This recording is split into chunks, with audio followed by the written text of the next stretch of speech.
Donc on commence voilà, sans tarder avec la première intervention donc, de Alain de Pocas. Donc Alain de Pocas est chargé de programme à la direction du soutien à la diffusion et au rayonnement international au Conseil des arts et des lettres du Québec.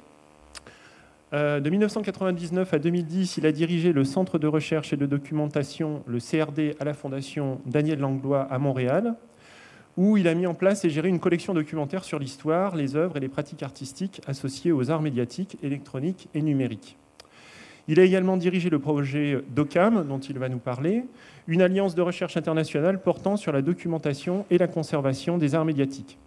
Précédemment, il a également travaillé comme documentaliste au Musée d'art contemporain de Montréal. Il était notamment responsable du site web de la médiathèque du musée et a contribué à la réalisation d'un projet de veille thématique en art contemporain. Et Alain de Pocas est diplômé en histoire de l'art à l'université de Montréal. Je te cède la parole, Alain. Alors, j'espère que ce micro fonctionne bien. Est-ce que vous m'entendez? Oui. Peut-être le rapprocher. Alors, je remercie les organisatrices du colloque de m'avoir invité. Je suis très heureux de vous présenter les résultats du projet de recherche DOCAM. Ça sera une présentation, je dirais, un peu historique parce que le projet s'est déroulé de 2005 à 2010. Merci. 2005 à 2010, et donc,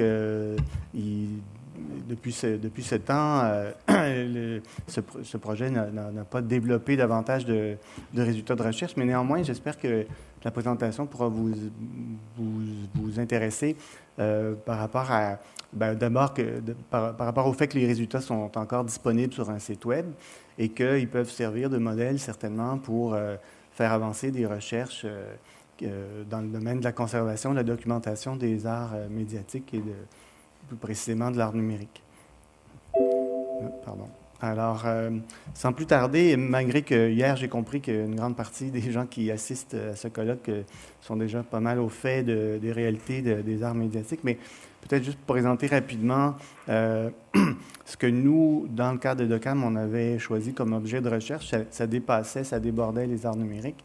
Il s'agissait alors, c'est toujours une question de vocabulaire, hein, ça évolue avec le temps, là, mais pour nous, c'était principalement d'utiliser comme étude de cas des œuvres qui ont comme support des technologies.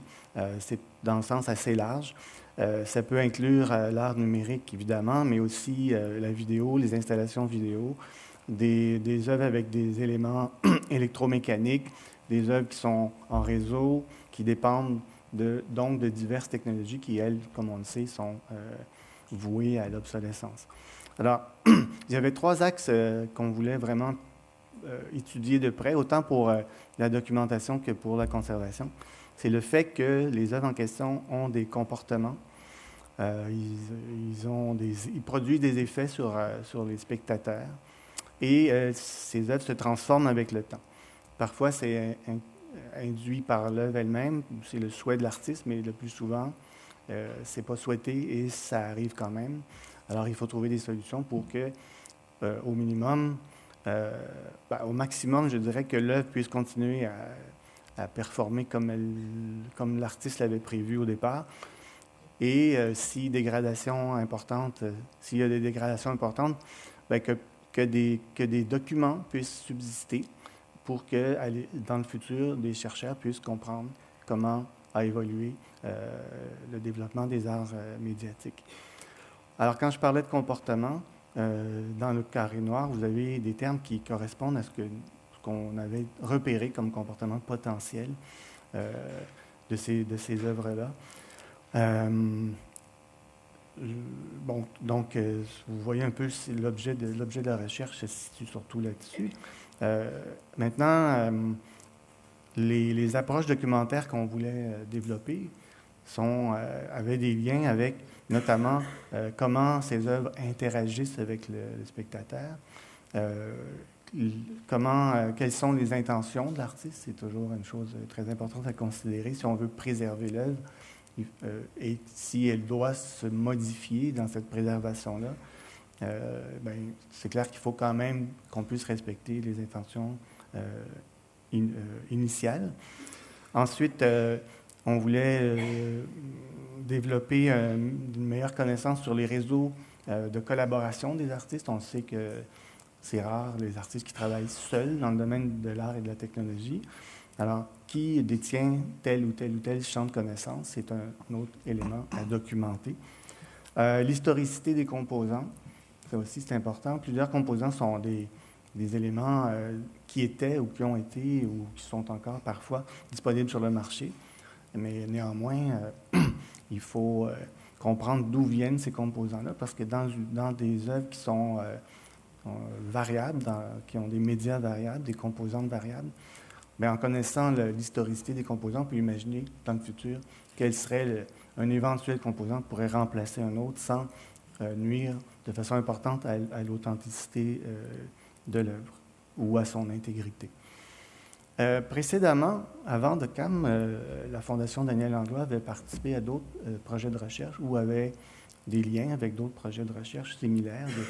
Dès 2001, le réseau des médias variables, qui était un partenariat entre la Fondation et le musée Guggenheim, avait fait des études de cas sur des œuvres de la collection du musée new-yorkais.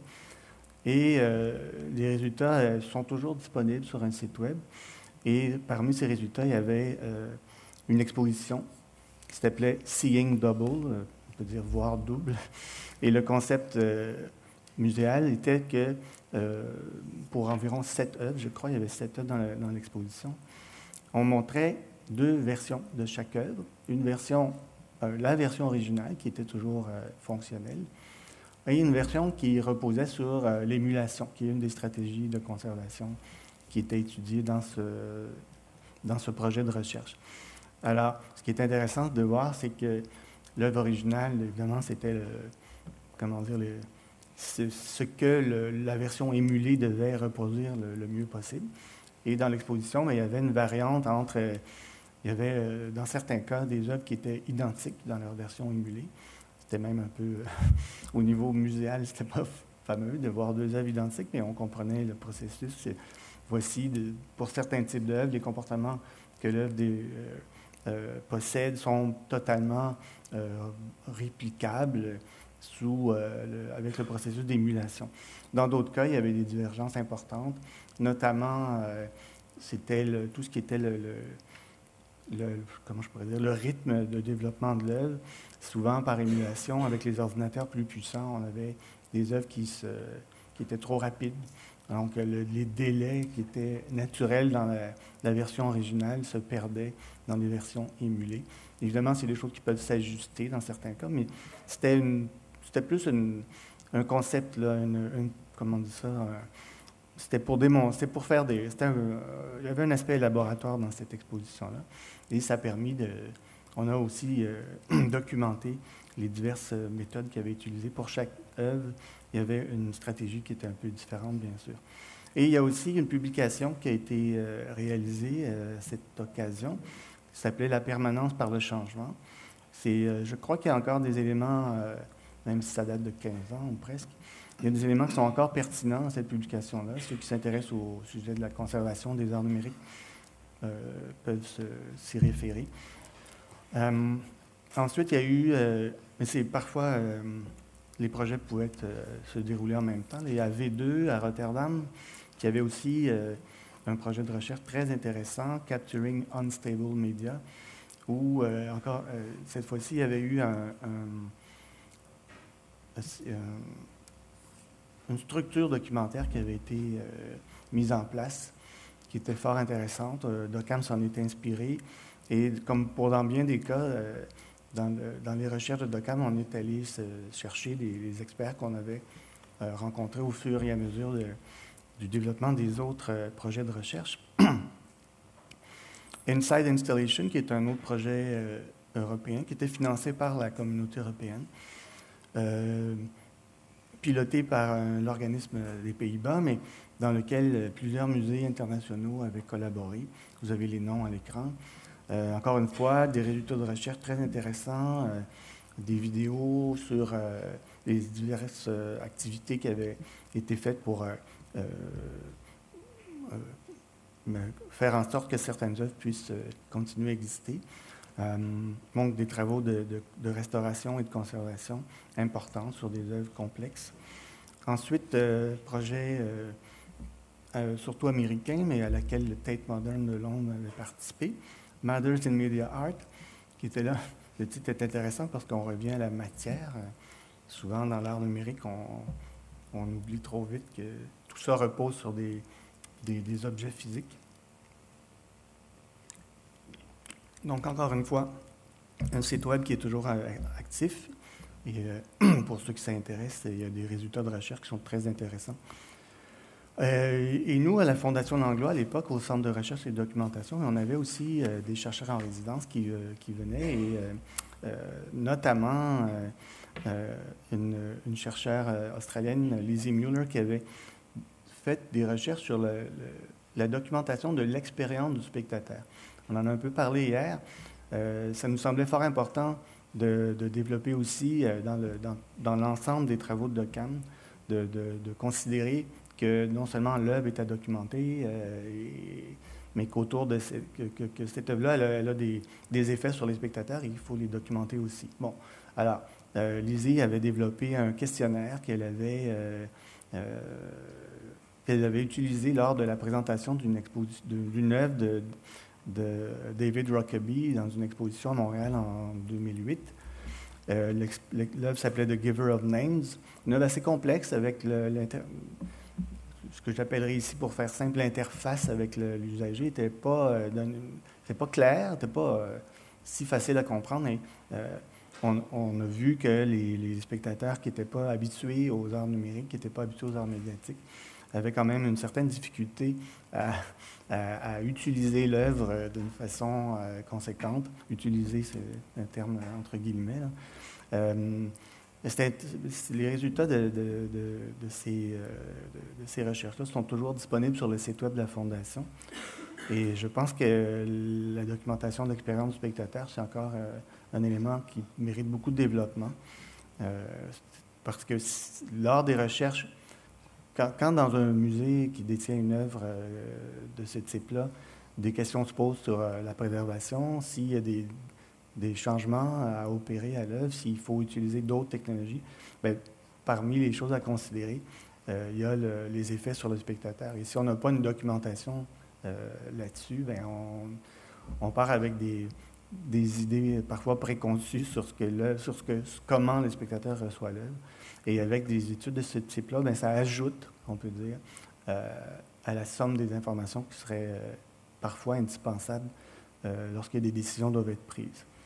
Alors, j'en arrive à Docam plus précisément. C'était une alliance de recherche qui avait été financée par le CRSH, Conseil de recherche en sciences humaines du Canada, et dans un programme qui s'appelait ARUC, Alliance de recherche Université-Communauté. Et nous, à la Fondation Langlois, on n'était pas affiliés à une université, on faisait donc partie de cette partie de communauté. Alors, l'idée, c'était de faire en sorte que des chercheurs universitaires collaboraient avec des chercheurs et des organismes hors université. Alors, c'est un projet de 5 ans.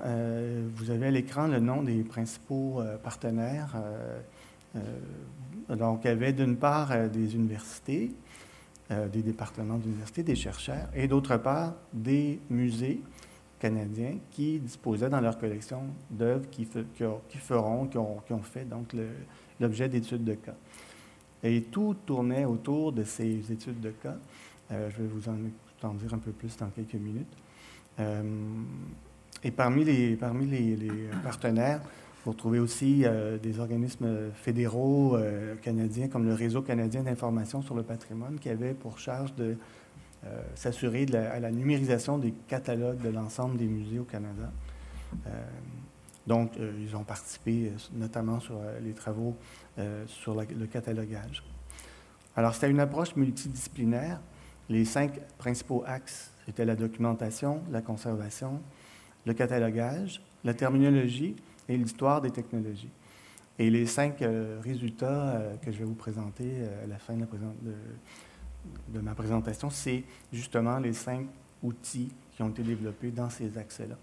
Alors, la méthode pragmatique dont je vous parlais, c'est l'étude de cas sur les œuvres, notamment. Alors, lorsqu'une œuvre avait été identifiée, dans un des musées, bien, les équipes des différents axes de recherche en profitaient pour développer autant la terminologie, les problématiques liées au catalogage faisaient l'objet aussi de recherche. Évidemment, la conservation, c'était presque naturel dans ces cas-là. Et les gens qui s'occupaient de documentation s'assuraient aussi de voir quels étaient les éléments qui se développaient au sein même de la recherche et qui méritaient d'être conservés comme documents, et comment ces documents étaient liés les uns aux autres. Donc, il y a eu aussi, dans le cadre de CAM, des séminaires dans les différentes universités participantes, des sommets annuels, il y en a eu 5 internationaux, plusieurs invités qui étaient venus à Montréal à notre invitation, qui ont présenté leurs recherches, qui étaient souvent en parallèle avec ce que l'on faisait, et des publications sur le web, dont certaines que je pourrais vous montrer tout à l'heure.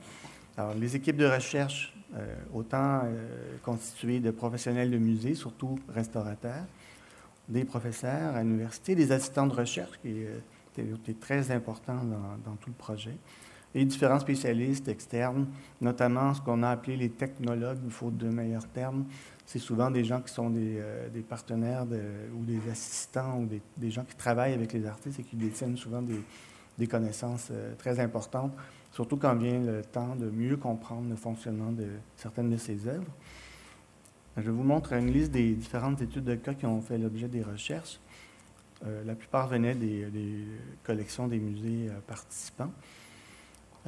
Certaines de ces œuvres-là ont quand même une certaine importance historique. Je pense à celle de Belleviola qui a été montrée dans très nombreux musées, qui a fait l'objet sur à peu près 20 ans d'existence à 3 reprises de restauration majeure, qui avait été faite par l'atelier de l'artiste, mais qui est le cas le plus facile pour un musée quand l'artiste est toujours vivant et qu'il a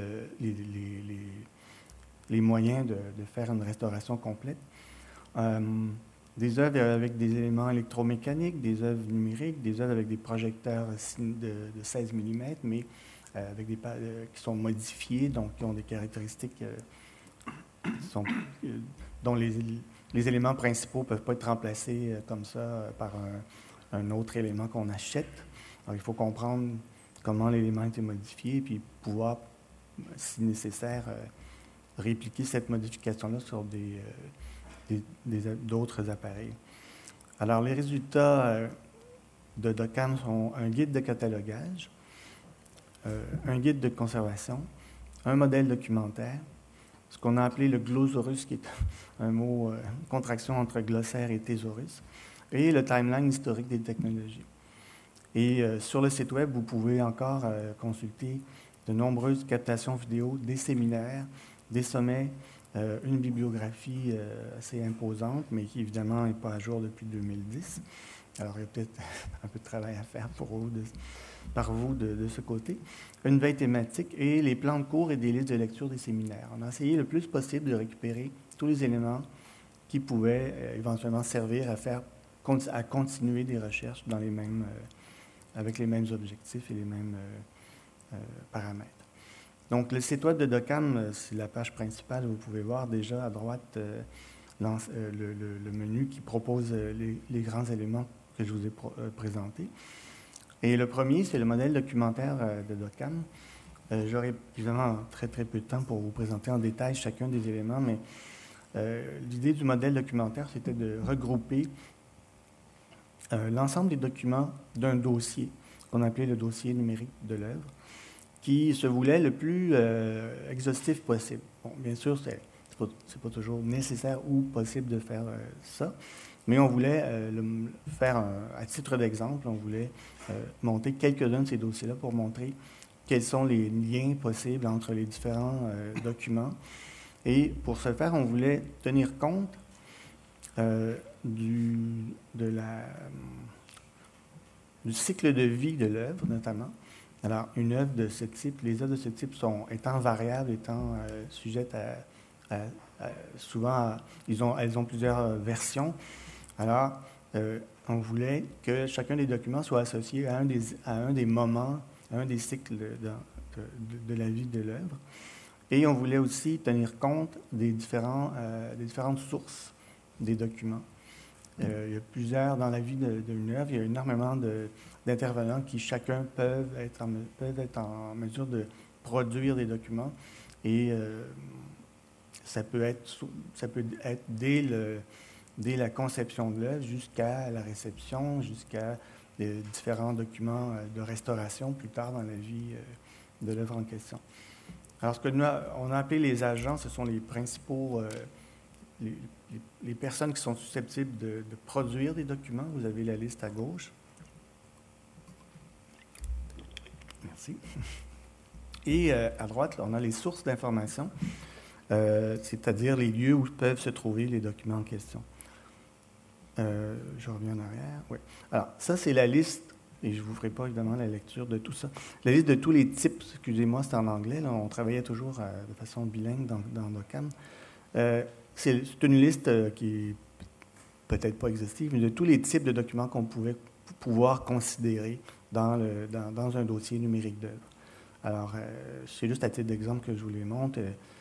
Ça peut être des factures d'achat d'équipements, ça peut être des courriels entre un conservateur et l'artiste. Dans tous les documents, il peut y avoir des informations qui éventuellement deviennent pertinentes, toujours en vue de prendre des décisions pour conserver l'œuvre, c'est-à-dire pour décider notamment quelle serait la meilleure stratégie de conservation au moment où l'œuvre ne fonctionne pas de la façon qu'elle doit le faire, suite à la détérioration de certains éléments. Ça, c'est un petit schéma qui vous montre le cycle de vie de l'œuvre. Alors, on a tout ce qui est lié à la création, conception, production, tout ce qui est lié à la dissémination, c'est-à-dire à chaque moment où l'œuvre est exposée, ça peut, pour résumer. En tant que groupe de recherche, on voulait que les moments liés à la recherche soient présents dans ça, parce que dans le contexte de Docam, évidemment, on a aussi produit des documents sur ces œuvres-là qui doivent donc être prises en considération. Et ce qu'on a appelé les responsabilités, c'est-à-dire surtout au moment d'une acquisition, ou pas juste au moment en fait, mais surtout quand une œuvre est acquise par un musée, là, c'est le musée qui devient responsable de l'œuvre. Et il y a des documents qui sont donc produits à différentes étapes, celle de l'acquisition, celle du catalogage, et jusqu'à la conservation, où des rapports de conditions, notamment, sont faits quand l'œuvre circule dans d'autres musées. Le modèle documentaire s'est inspiré d'un modèle de catalogage qui s'appelle FRBR, le Functional Requirements for Bibliographic Records. Je ne sais pas en français comment ça s'appelle. Mais c'est un modèle très intéressant parce que c'est hiérarchique. Et dans ce modèle-là, vous avez, dans le schéma à gauche, une synthétisation, si vous voulez, des principales caractéristiques du modèle. C'est d'abord de tenir compte de l'œuvre comme à un niveau presque non physique. Alors, au départ, il y a une œuvre. Elle trouve sa réalisation dans des expressions. C'est les termes choisis par le modèle FRBR. Ces expressions se concrétisent dans des manifestations et représentées par un item. Je sais que c'est un peu obscur, mais je vais vous l'expliquer plus en détail. Et nous, à Docam, on avait ajouté les composants sous item. Donc, c'est hiérarchique. Donc, dans le cas d'un livre, on va, parce qu'évidemment, c'était conçu d'abord par des gens en bibliothèque. Dans le cas d'un livre, il y a un modèle qui est relativement simple par rapport aux œuvres numériques. Vous avez, je ne sais pas, un roman. D'abord, c'est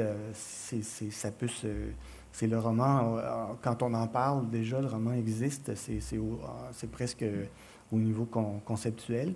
Par la suite, il trouve son expression, mais ça peut être une traduction, par exemple, en anglais d'un roman français, c'est une expression. Une manifestation, dans ce cas-là, ça serait l'édition de 1992 de ce roman traduit en anglais. Et l'item, mais c'est le livre que possède la bibliothèque, qui est dans le rayon X numéro Z, etc. Et dans cet item, donc le livre physique, si on le transpose à l'œuvre numérique, bien évidemment, il y avait les composants. Les composants surtout, pas surtout, mais pas que, mais notamment technologiques.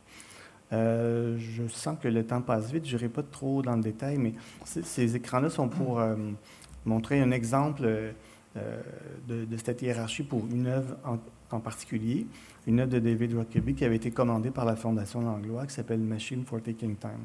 Donc, au niveau expression, c'est évidemment, on comprend, c'est une installation générée par une série d'images. Je n'aurai pas le temps de vous expliquer le processus, mais en gros, c'était une caméra qui avait été installée sur le toit de la Fondation Langlois et qui, pendant quelques mois, avait capté, pendant même plus que quelques mois, pendant 1 an, avait capté des milliers d'images.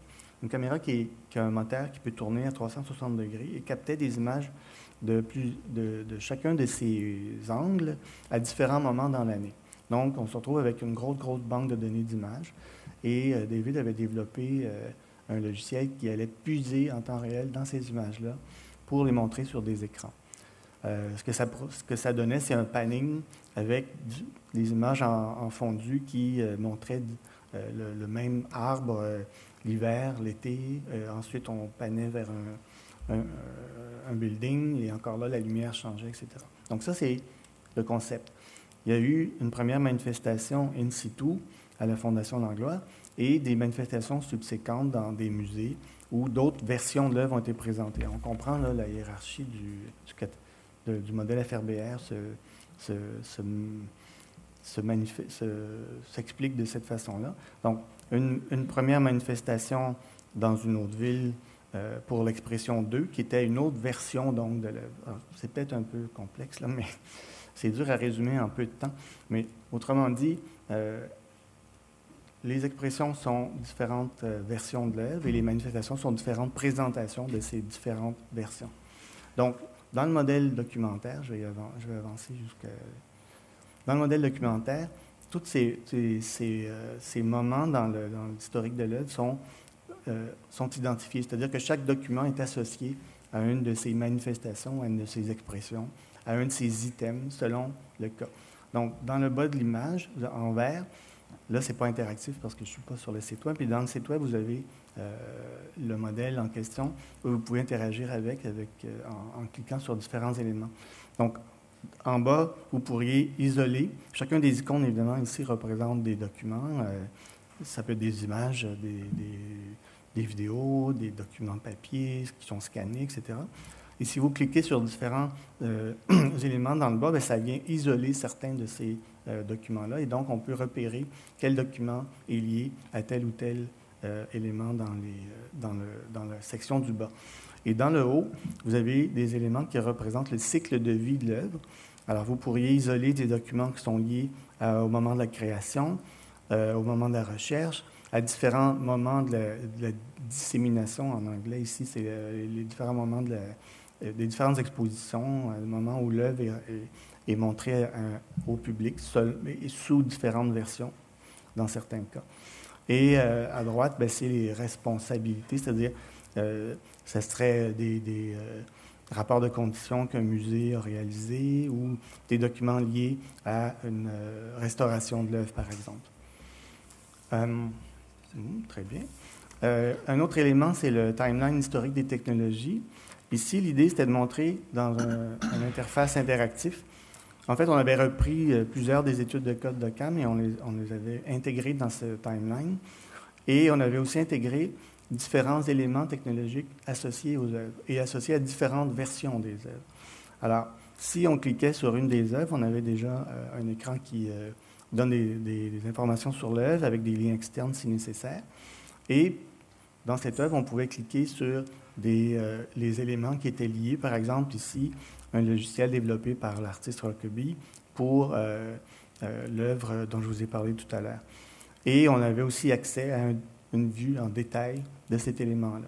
Et certains des éléments technologiques pouvaient, dans ce cas-là, ce n'est pas le cas, mais certains éléments technologiques peuvent être associés à plusieurs œuvres ou à plusieurs versions de la même œuvre. Évidemment, dans l'exemple qui est donné dans le site de Docam, il n'y a pas la masse critique nécessaire pour vraiment voir à quel point ça peut devenir intéressant de faire tous ces liens-là. Mais si vous imaginez s'il y a des dizaines et des dizaines d'œuvres qui s'ajoutent, avec des centaines de composants, mais on commence à pouvoir retracer, selon les époques et selon les types d'œuvres, quels sont les composants qui sont communs à plusieurs d'entre eux, notamment.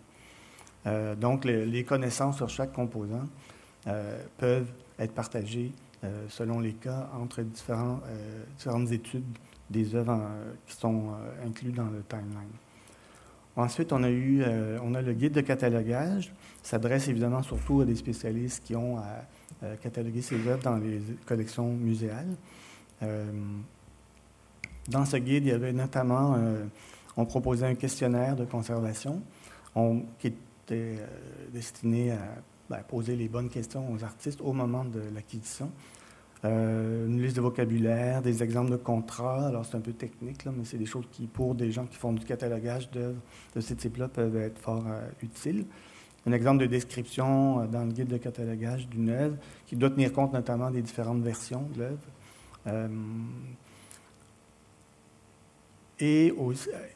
Bon, ça, c'est le guide de conservation, une autre section du site, un autre des résultats de recherche. Encore là, il y a beaucoup de couches de contenu dans le site web. Là, je vous montre seulement la page d'accueil de cette section-là.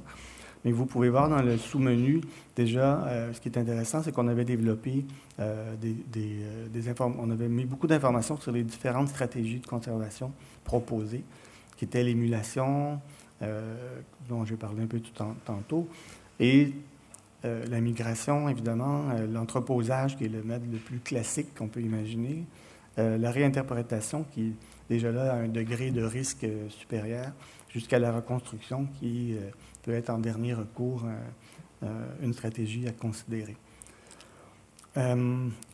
Les gens qui ont développé le guide de conservation avaient aussi utilisé ce schéma-là notamment pour développer un peu leur vision des choses. Et on en a beaucoup parlé hier, mais c'était intéressant juste quelques secondes de voir que, évidemment, que l'authenticité de l'œuvre, à long terme, on veut toujours préserver l'authenticité, mais ça devient presque impossible à long terme. Alors, on avait isolé une sous-catégorie d'éléments qui, eux, sont à conserver à tout prix. Parfois, les matériaux originaux qui sont dans le grand cercle d'authenticité vont disparaître ou ne seront pas utilisés pour des présentations publiques d'une œuvre. Mais néanmoins, ce qu'il faut garder pour que l'œuvre puisse toujours être présentée de façon intégrale, ce sont les éléments qui sont dans le cercle bleu. Alors, vous voyez un peu les comportements de l'œuvre dont on parlait tantôt, l'expérience du spectateur, la signification des matériaux. C'est intéressant parce que c'est clair que si on perd les matériaux originaux, il faut quand même les remplacer par des matériaux qui vont avoir un lien avec ceux de la première version de l'œuvre. Dans le guide de conservation, on avait aussi un arbre décisionnel pour aider des gens dans les laboratoires de restauration à prendre des décisions éclairées. Ça reste un modèle, hein, ce n'est pas un outil qui va permettre à des gens de prendre toujours la bonne décision de façon évidente, mais c'est un outil intéressant pour quand même explorer différentes hypothèses. Vous en avez une vue développée, là. C'était vraiment, vous comprenez comment ça fonctionne, c'est s'il y a des pièces dans l'œuvre qui sont plus fonctionnelles, bon, ben voici des options. Et selon la réalité du terrain, ben, chacune de ces options-là peut être la bonne ou pas. Et là, on avance dans l'arbre décisionnel jusqu'à ce qui pourrait être la bonne stratégie à adopter.